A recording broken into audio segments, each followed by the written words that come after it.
సినిమాలో కూడా చూడబోతున్నాం కాబట్టి ఇక్కడ యాక్టర్ గా కూడా మాట్లాడబోతున్నారు అనమాట. So please. Thank you so much. అందరికీ పేరు పేరున నా నమస్కారాలు. మేడం బీనా మేడం నాకు ఈ ఛాన్స్ ఇచ్చింది అండ్ ఈ ప్లాట్ఫామ్లోకి రాజ్ సార్ నన్ను తీసుకొచ్చారు. అంటే ఒక 8 years కింద నేను I use to call as Chinnabai in prisons అనమాట. సో ఇందులో అదే చిన్నాబాయిని మళ్ళీ చూపిస్తున్నాను.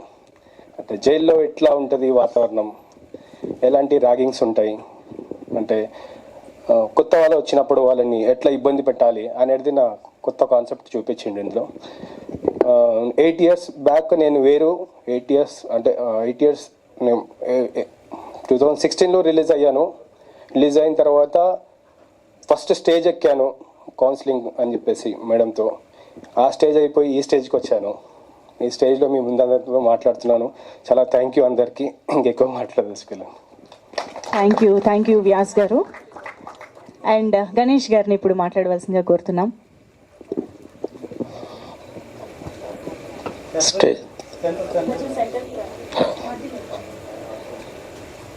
బీనా మ్యామ్ గారికి, అలాగే మిగతా సినిమాలో నటించినటువంటి నటులు, క్రూ అందరికి కూడా ఇక్కడ ఉన్నటువంటి ప్రేక్షకులకి మొత్తానికి అభినందనలు. ప్రత్యేకంగా మమ్మల్ని పిలిచినందుకు ఇది కొత్త ప్రయోగం. నేను ఒక నక్సలైట్ మూవ్మెంట్ తాలూకు కేసులో 28 years జైల్లో ఉన్నాను. I think change is constant in this world, in human behaviour also. మార్పు అనేటువంటిది, నిత్యం చలనం అనేటువంటిది ప్రకృతిలో ఉంది, మనిషి స్వభావంలో ఉంది. అలాంటప్పుడు మారిన మనుషులుగా ఉన్నటువంటి చలపతి విజయవర్ధన్ రావుని 32 సంవత్సరాలుగా అమానవీయంగా జైళ్ళు 4 గోడల మధ్య బంధించటం ఏంటి? అదే సందర్భంలో మరో 2 ఘటనల్లో సామూహిక హత్యాకాండాలు చేసినటువంటి మరికొందరు బయటికి రావటం అయింది. ఇది లోపల మా అందరికీ అనుభవం అయింది. కానీ ఆ అనుభవాన్ని ఇట్లా డైరెక్టర్ గారు అంటే బయట ప్రపంచానికి చెప్పడం అనేటువంటిది ఇది ఒక పెద్ద సాహసం. ఎందుకంటే నేను ఆ చలపతి విజయవర్ధన్ రావు ఊరి ఆగిన రోజు, ఆ రోజు నేను అదే రాజమండ్రి జైల్లో పక్క సెల్లో ఉన్నాం.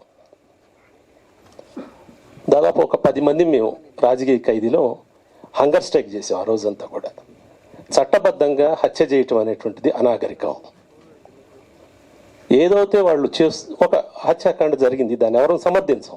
కానీ వాళ్ళని చట్టం కూడా అనాగరికంగా ఈ నాగరిక ప్రజాస్వామిక సమాజంలో ఉరి పేరుతో చట్టబద్ధంగా హత్య చేయటం అది నేరం అని మేము మాట్లాడుతున్నప్పుడు చాలామంది స్టాఫ్ కానీ జైలర్స్ కానీ వీళ్ళంతా కూడా వాళ్ళు చావాల్సిందే, ఉరి తీయాల్సిందే అన్నారు.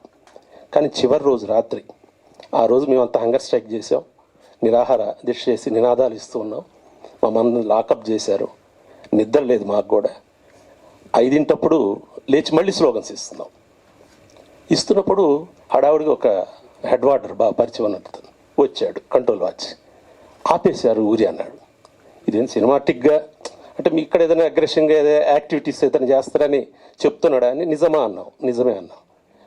ఆ లోపు ఆ రాత్రి దాదాపు ఒక 5-6 ఈ కంట్రోల్ వాచ్ కానీ రకరకాలుగా సెర్చింగ్కి వస్తుంటారు, చెక్కింగ్కి. కొందరు కళ్ళనీళ్ళు పెట్టారు.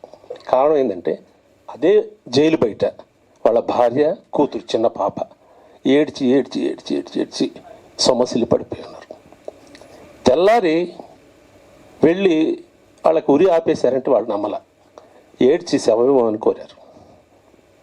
ఇది చూసి జైలు స్టాఫ్ జైలర్స్ కళ్ళనీళ్ళు పెట్టుకున్నారు. అప్పటిదాకా వాళ్ళంతా కూడా వీళ్ళకి ఉరి తీయాల్సిందే,